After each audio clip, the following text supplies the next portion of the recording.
What's going on, people? We are Tottenham TV. Player ratings for the 1-0 win against Everton at the Tottenham Hotspur Stadium. Oh, it's just finally nice to talk about a win, isn't it? Yeah, it's always nice to get 3 points on the board. It wasn't a great game, but, 3 points are 3 points, and I thought we defended well. So I guess can be happy about that, but I hope the quality of the games improve. Yeah, that's definitely true. I mean, it was hard to watch at times, especially in that second half. It was very, very boring. But I thought, we defended well. We had our chances to score more than one goal as well. It wasn't like that was our only chance of the game. I think we nullified Everton completely. We're talking about Richarlison and Calvert-Lewin. You're not talking about like Muggs playing up front. Exactly. You know what I mean? So I think you got to give them a bit of credit. I think a lot of people came on the fan cams and they were being quite negative, and rightly so at times. But once you get 3 points on the board, I think you just be a bit positive. No one seemed happy. Yeah. No one seemed happy. But let's start off with the player ratings. Let's go over to Hugo Lloris. We gave him a 6. Didn't have much to do, really, did he? He didn't have much to do, but what he did do is he fired up Heung Min Son for that second half performance, because it was good. Like, there's been a lot of talk about the whole Lloris and Son incident, with Lloris getting into heated exchange with Son at half time, and I think it was good to see a bit of like fiery leadership to show when Son does something that when he's not trying as hard as he could, the captain say, no, this is not okay. This is not how we do things around Tottenham, and we haven't had that for a long, long time. And Lloris especially has known for not being the most vocal captain in the world. And to see him do that was a bit of a shock to the system. Yeah. It seemed a bit bizarre at the time, especially against someone like Son, who usually tries very hard. But I think sometimes it's warranted, and I think it worked, because I thought I thought Son came out in the second half with some fire in his belly. So I thought he did well in that situation. Yeah, which we'll get on to Son a bit later. But in terms of Hugo Lloris, I think definitely Jose Mourinho's drilled that into him. Mourinho came out and spoke about the mentality, and he was saying that how it's got to change, and he's going to rough up a few feathers. And he said after the game how beautiful it was to see. So I'm happy to see that as well. But let's move on to Serge Aurier. We gave him a 6. Yeah. 6. What did you make out of it? Because I thought there was no real calamitous errors from Serge Aurier, which we're used to seeing, and I thought he got up well with that right-hand side. It was okay. Again, whenever he got in full positions, he didn't do much with it. Bad final ball. I thought a couple of times, again, he was like put your heart in your mouth moments when he's dribbling in his own defensive third. You're thinking, I'll just get rid of it. But I thought overall he kept Sigurdsson quiet. Sigurdsson had nothing the whole game. And I thought he did okay defensively. I thought he linked up with Sissoko a few times well. I just feel like you just always get that feeling you just need upgrading on Aurier. Yeah. It seemed like Aurier and Sissoko are playing the same position at times. Yeah, I guess Sissoko had to play 2 and 1. He doesn't trust Aurier to play his own position, so Sissoko has to cover that. But he has the energy to do that, luckily. But I thought Aurier didn't do anything bad. He just wasn't anything exceptional. Yeah. Moving on to Ben Davies, gave him a 6. I thought out of the back four, he was probably our weakest link tonight. Not much to say on. To be honest, him was boring. Like, not many of these players get too many comments, to be honest. There's no standout performance. Yeah, he didn't do too much. I thought he kept the wingers quiet. Iwobi had to get subbed for half time. Anthony Gordon gave him a bit more trouble, but I still think it was okay. A couple of times he gave the ball sloppily in central midfield. He was overrunning the ball. But other than that, I thought he did some nice crisp passes. He was pretty sound at the back. Nothing to complain about, really. Fair enough. Let's move on to Eric Dier. We gave him a 7. I didn't think Dier put a step wrong, to be honest. I thought it was a good performance. It was a good partnership with Toby Alderwiereld, I thought that I'm excited to see this partnership to come. I think that it's got the makings of a good centre-back partnership, and I think today they showed the signs of things that can be good. It wasn't, I don't think, a perfect defensive display, but I thought that him and Toby kind of marshalled things at the back well. Well, he headed everything away that had to be flawless, I thought, from Dier. Yeah, and I thought a few long balls went astray. Other than that, I thought, again, it was another confident performance. He wasn't afraid to step into midfield and to make an extra midfield man. And I thought he, again, performed well. And again, he was strong. He was commanding. None of that lapse in concentration like against Sheffield. And I thought he dealt with Richarlison and Calvert-Lewin. Him and Toby dealt with them well.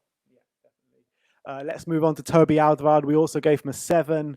It's just so good to see his calming presence back. There was no panic at the back. It was calm. It was simple. He was marshalling the defence well, and his hair is pristine as ever. It's good to have him back, Toby. It's good to have him back in the back four.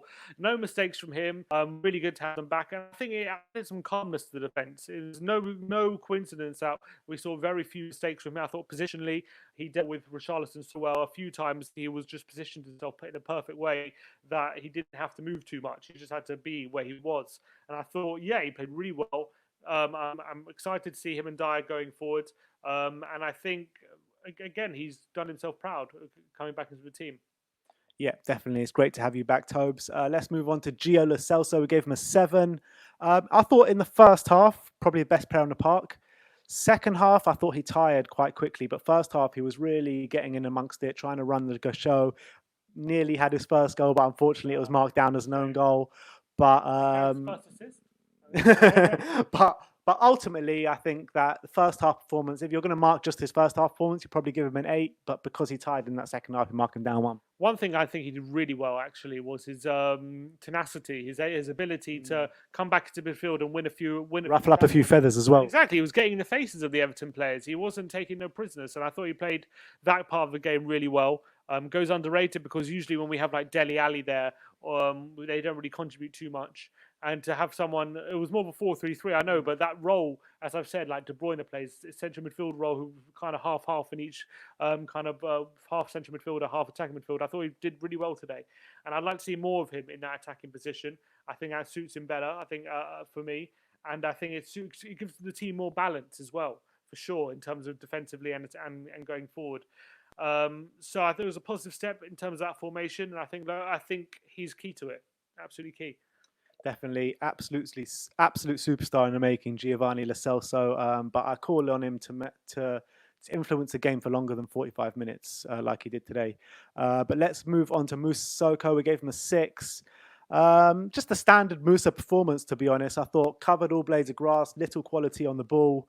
And that's Moussa Sissoko in a nutshell, really, isn't it? I think it's interesting today. We played 4-3-3, and he wasn't the deepest defender. He kind of, deepest midfielder. He kind of played a box-to-box kind of role. As you say, his quality on the ball, especially around the box, very minimal and not great. Overhitting things. But occasionally he has a burst of pace and he does a good long pass. You're thinking, okay, he still has something about him. I think it suited him playing that role in terms of he didn't have too much attacking responsibility and he didn't have too much defensive responsibility, but he was still able to kind of run around as he does and cover all blades of grass. So, but you know the amount of times. Sorry, I've cut you off there. But you know the amount of times he wins the ball back in the middle of the park is so valuable to the team. And how many times he uses body to like kind of shield the ball, shield players off the ball. Use his strength. He's like stronger than any player on the pitch. Yeah. And usually he gets. He kind of lasts longer than most players. Usually later in the game, he usually finds a burst of energy where maybe other players don't have it. Moving on to Harry Winks, we gave him a 6. Let's do that again. Moving on to Harry Winks, we gave him a 6. It was good to see Harry back after quite a few games. He kept things ticking to a certain extent, but I would like to see more from Harry Winks. I'd like to see him surging forward a bit more. I know he was in that kind of deepest role in a middle three, but I do want to see more from him. I think today he was very combative. I think he was really combative. I thought the number of times he won the ball and he was defensively very sound. He was able to cover a lot of ground. And the fact that he wasn't given that responsibility of having to get too far forward like he would do maybe if he was in a pivot role, I think benefited him today. I think he was able to sit back and not use too much energy. He was able to shield the back four, use his passing ability to get bring others into play. And I think him being in the base of the diamond was a positive for him. And I think he dealt with Andre Gomez really well, in my opinion. Tom Davies couldn't get near him. So I thought it was a positive display. I don't think it was perfect. But I think it was a positive. I think as a team, from a team perspective, I think he did his job well. Yeah, but let's move on to Heung Min Son. We gave him a 7. Poor first half. I wouldn't say poor, but he didn't really involve much. Hugo Lloris had to go at him, and then they had a little scuffle just before the half. Obviously got into his head because he came out second half firing, could have got himself a goal or two. Yeah, I thought second half he was a different player, fire in his belly. He was the only one who looked likely to score in the second half for Spurs. He forced Pickford into a couple of saves. I mean, I think I reckon he was probably disappointed with himself, not just just with Lloris for calling him out, but he's probably disappointed that Lloris felt the need to call him out, because this is a player who never you really shy of working hard, never shy of tracking back usually. And when he was getting frustrated with with that situation or whatever, but the fact he didn't track back and Lloris had to have a go at him as a captain of the team probably hurt his pride. But you saw all things were made up at half time. He probably took it in well. And I think that it was all for the better. And I think Son was our biggest threat in the second half. And I think he nearly could have got, if it was a bit more clinical, could have got a goal or two. And we need more of that from Son, because I do feel for him sometimes, because I do feel he's bogged down in the defensive work too much for a forward player like him, and he's not in the attacking positions enough. But you got to do what the manager asks him, and if Lloris is calling out for being unacceptable, then I back him. Yeah, and I think those things should be left to the dressing room. I don't agree with it being on the pitch, but it clearly got a good response out of Heung Min Son, and he was a bit like a man on a mission in that second half. So yeah, we gave him a 7. Let's move on to Lucas Moura. We gave him a 5. Just a bit lackluster from Lucas Moura, to be honest. I think that usually we say he gets on the ball a lot, he runs a lot, but I thought he saw a lot less of the ball today than he usually does. Yeah, didn't see too much of the ball today. He had that one shot in the first half, 25 yards, went past the post, and that didn't get involved too much really. I thought Everton kept him really quiet. I don't remember too many times he was in dangerous positions and really looked threatening. I really thought he was going to be the one to go off of Bergwijn, but he took off Son, which surprised me, because Son was looking most dangerous. But yes, Lucas again, another start, another game where he hasn't really impressed that much. And Jose does seem to like him. I'm not saying he's a bad player, because clearly he's a talented player, but he just needs to be showing more in the final third. He has to be showing more of a threat in front of goal, because at the moment he seems like you just give him the ball, it's fine, and he's not going to threaten you. Yeah, it's a weird one how he seems like Jose Mourinho's favourite. So I think he's played every single game since Jose's come. Yeah. But would you not be looking at Steven Bergwijn ahead of Lucas Moura right now? Yeah, I would. I think Bergwijn definitely looks more in form at least, and he looks more of a threat than Lucas Moura does. 100%, 100%. He looks like a bit more direct, like he's actually going to go for goal, like he's actually a threat of getting a shot off or getting an assist. Lucas Moura just like seems happy to run into defenders or like get a cross blocked him to go out for a corner or put a poor ball in. He just doesn't seem like he has that hunger, to get a goal or an assist. It doesn't seem like Bergwijn seems like he has that. And also Lucas, we know about his end product as well. It's not always the most consistent. Let's just leave it at that. Moving on to Harry Kane, we gave him a 5. I thought it was a pretty non-existent performance from Harry Kane today. I can't really remember much that he's done. He did a few nice defensive headers apart from that. After a couple games where against Sheffield United and against West Ham, where I thought he was getting more involved in the play and getting some chances, today was again back to the same Kane we saw against Man United, who really wasn't involved at all. Looked a bit off the pace. I thought today he did a decent job defensively. I thought he led from the front, always tracking back, and he looked more like a midfield player at times than he did a striker. But when a striker like Harry Kane, whose game revolves around him being a threat in front of goal and being clinical finisher, for him to not get in, did he have any shots on goal today? I don't remember any. If maybe one, that free kick he had one. I can't remember too many. For a striker like him to not be able to look like a threat or not be able to get off the shot to goal is not good enough, really, for someone like him. He really needs to be involved in the forward line more. Every game he plays, he has to be able to be in a position to hurt the opposition, because that's where he's at his best. And it's annoying when he's not, and he's in around the midfield area. So we need to see more from Harry Kane. I don't get why he's taking free kicks, because like 5 minutes before that, Erik Lamela took a free kick, and it was actually a really nice free kick, just hit the roof of the net. And then 5 minutes later, you get a free kick in a nice position. Harry Kane takes. Why doesn't Eric Dier have another pop at it? I agree with you. Completely agree. I've said this before. Harry Kane is not a good free kick taker. He's never been good at free kicks. I don't like his technique at free kicks. His technique doesn't suit me. And he never ever tests the keeper really. It always goes either into the wall or over the bar. So he's living off a deflected free kick against Aston Villa back in 2014. So it's time for him to be off free kicks, in my opinion. All right, let's move on to Erik Lamela. I thought Erik Lamela came on. He looked positive, ruffled a few feathers as he does, but not much quality, was there? No, I don't know. I thought he did all right. I thought dribbling, he won a few nice free kicks. He came on clearly to do a job to help see out the game. Clearly, Jose in the second half, especially the last 15 minutes, we had no intention of going anywhere past the halfway line. When I say not much quality, I meant not much attacking quality. Yeah, yeah, probably. But he did. I think he did his job well. I thought it was another good cameo performance from Lamela. He's done a few of those so far. So I think it's another positive step from him. I think it helps him when he comes on as a sub and he has more energy than the rest of the players. I think it definitely benefits his game. And I thought that, as in, he did his job well. He didn't attack that much, but I thought what he did do when he was on the ball, he did all right. A lot of fans think it's time for Erik Lamela to move on. Do you agree? If it's going to free up fans, if it's going to free up funds for more signings, I'm all for it. In all honesty, I think I like Lamela. I do like Lamela. I've never said he's a bad player. I've always backed him. I still think he's a decent player.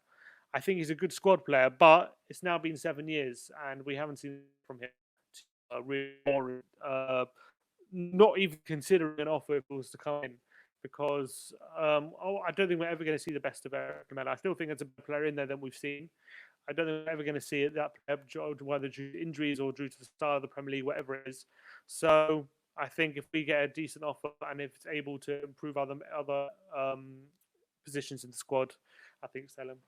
To be honest, I can't see us getting above 15, 20 million from him, can you? Let's move on to Jose Mourinho. We gave him a 7. Lineup was better. You know, the lineup, changes that we called for. Toby Alderwiereld's come back in, Lo Celso, and 4-3-3 as well. Yeah. A lot of fans were calling for. So we changed up our formation. I think in the first half, it was very similar to the first half against Sheffield United, barring the madness, pretty much. And second half, it was just a job, wasn't it? Yeah. I think he did well, Mourinho, in terms of his team selection. I think bringing Toby back in, it cut out any mistakes. It brought a bit of calmness to the back line. Everyone seemed assured, knowing their jobs, what they were doing. Everyone seemed to be in positionally pretty well. I think that was a good choice. I think going 4-3-3, I think he found a nice balance in that midfield. I really do. I think Sissoko in the box to box. I think Winks in sitting, and I think Lo Celso being that De Bruyne half attacking midfielder, half centre mid role. I think it worked. It gave us good balance at the back, and I think it did give us good balance going forward when we did go forward. I thought when we attacked in the first half, I think there was some moments where we did play some really nice football, and we did open up Everton. And I thought there were some moments where it was looking good. And I thought when we went forward, we did look dangerous. The problem for most fans is we didn't go forward enough. We sat back all too much, and we offered way too much encouragement to Everton, and it worked this time. We did end up 1-0 winners, and I thought we snuffed Everton out really well. We didn't look like conceding at all really throughout the game, but I think I echo fans' frustration when I see the team not even kind of we pick our moments to go for the second goal, but it's never really a concerted effort. We kind of feel like if it's not going to happen, we'll just sit back and ride out the game. And I can see fans frustrated, but it works, and it works sometimes, and it worked definitely today. But, a lot of fans calling for Spurs to be more attacking, myself included. For games to be more exciting. But when you look at the calamitous stuff that happened against Sheffield United, and everyone's talking about the mentality. Jose Mourinho talks about the mentality. He showed today, and we think that after all that madness, this is exactly what was needed: just a calming performance, defensive display on point, and just get 3 points on the board.